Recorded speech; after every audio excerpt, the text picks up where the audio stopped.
It's launch and retrieval hour in the Arabian Sea, 90 miles south of Pakistan. We are on deck in the middle of a dangerous, highly choreographed sequence aboard the nuclear-powered carrier, the USS Eisenhower.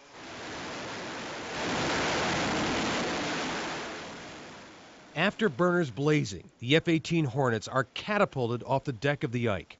Within minutes, the huge vessel is turning its bow into the wind, and planes are screaming in from missions over Pakistan and Afghanistan, their tailhooks snatching an iron cable, lurching to a stop.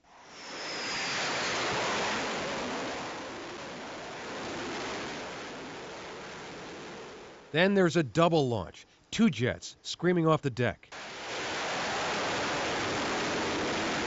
The whole ship shudders. An interview below decks during an F-18 Super Hornet landing gives you a feeling for the 24/7 noise level. Fairly dangerous. Well, It's 0 to 165 in less than 2 seconds. In 2007, in this era's Navy, there's a good chance that loading bombs, You're really proud of your job and what you do, and I mean, come on, who else can say they put warheads on foreheads? or making intelligence runs in an EA-6 Prowler over Taliban territory. I feel good that I can help out, that we're supporting the people on the ground. Or fueling up choppers in the chaos of the flight deck. Being here and having the birds land next to you when you're fueling, it's indescribable. Or patrolling the Iraqi shoreline in a weapons-laden Seahawk, watching vessels that can threaten the Fifth Fleet. Women can be a little more calm. We don't have as much aggression, I think, so that can help in the cockpit at times. I think in general we just bring something different to the fight.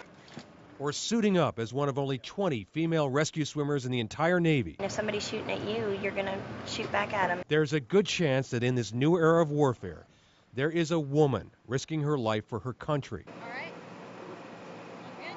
We're headed for the Coast Guard cutter Baranov, just off the Iranian coast, in the northernmost reaches of the Persian Gulf. Go ahead and ship me up. In the distance, fed by an oil pipeline deep in Iraq, are 2 huge, vulnerable oil depots, filling stations for tankers, ideal targets for suicide attacks. This is the flying bridge. At the helm of the Baranov is 26-year-old Lieutenant Kate Higgins, the daughter of a submarine commander, a graduate of the Coast Guard Academy, the only female captain in the most volatile waters in the world. I was the first woman officer on my first cutter with 100 men doing boardings, high-risk boardings, counter-narcotics boardings, and once you prove that you've got those technical skills and the smarts to do the job, it didn't seem like much of a barrier. Picture a filling station that provides a country with 90% of its revenue, its income, its lifeblood. That is what this is to Iraq, and terrorists want to bring it down.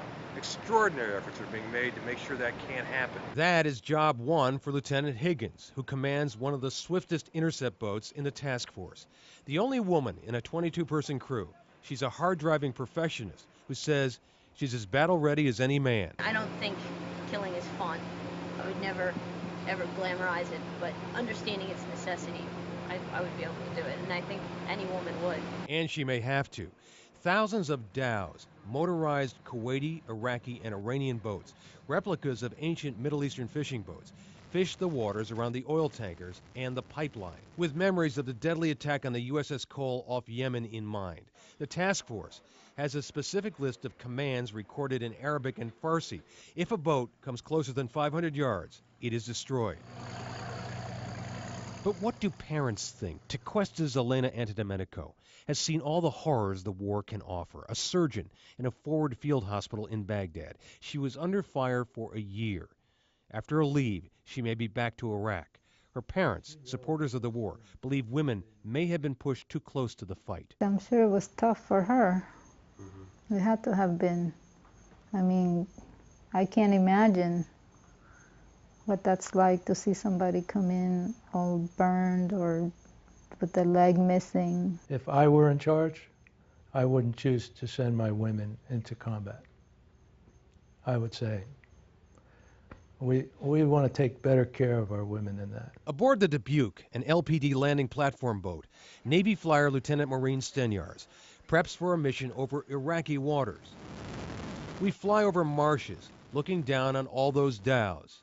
The helicopter is ready to engage any craft threatening an oil platform or a coalition ship. So we are an armed platform. We can carry Hellfire. The FLIR that you saw in the aircraft earlier is part of the weapon systems for delivering Hellfire. We carry an M60 or a GAL machine gun, and we are also an anti-submarine platform, so we can carry torpedoes and sonobuoys. More than 80 women have been killed in the Iraq conflict.